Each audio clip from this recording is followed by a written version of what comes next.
السلام علیکم ورحمۃ اللہ وبرکاتہ۔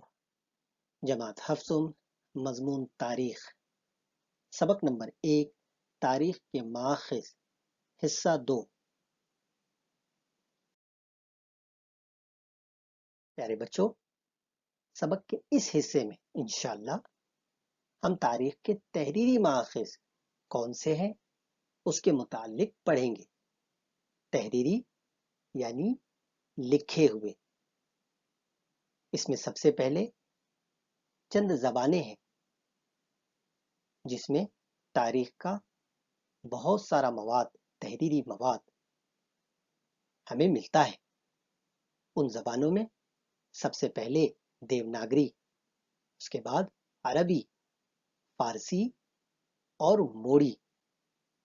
یہ وہ رسم الخط ہے جن میں تاریخ کا بہت سا تحریری مواد آج کے زمانے میں ہم کو دستیاب ہے، ملا ہوا ہے۔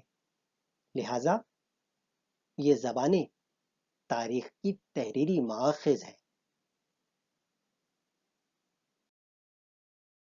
پیارے بچوں، جن رسم الخط کا ہم نے ذکر کیا وہ رسم الخط مختلف شکلوں پر تحریری انداز میں ہم تک پہنچا ہے، جس میں سب سے پہلے بھوج پتر۔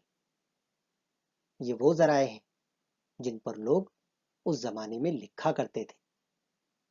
اسی طرح سے مذہبی کتابیں جیسے قرآن پاک اور مختلف مذاہب کی اپنی مذہبی کتابیں ہوتی ہیں، ان کتابوں کے ذریعے سے بھی ہمیں تاریخ کا علم ہوتا ہے۔ لہٰذا یہ کتابیں تاریخ کے بہت زیادہ اہم تحریری ماخذ میں شامل ہیں۔ اسی طرح سے مختلف مذاہب کے گرنتھ، شاہی فرمان اور سوانح عمری، یہ بھی تاریخ کے تحریری ماخذ میں شامل ہیں۔ بچوں، ان ذرائع کے ذریعے سے ہمیں تاریخ تحریری شکل میں یعنی لکھی ہوئی شکل میں ملتی ہے۔ لہٰذا یہ تاریخ کے تحریری ماخذ ہیں۔ پیارے بچوں، سبق کے اس حصے میں ہم نے تاریخ کے تحریری ماخذ کے متعلق معلومات حاصل کی۔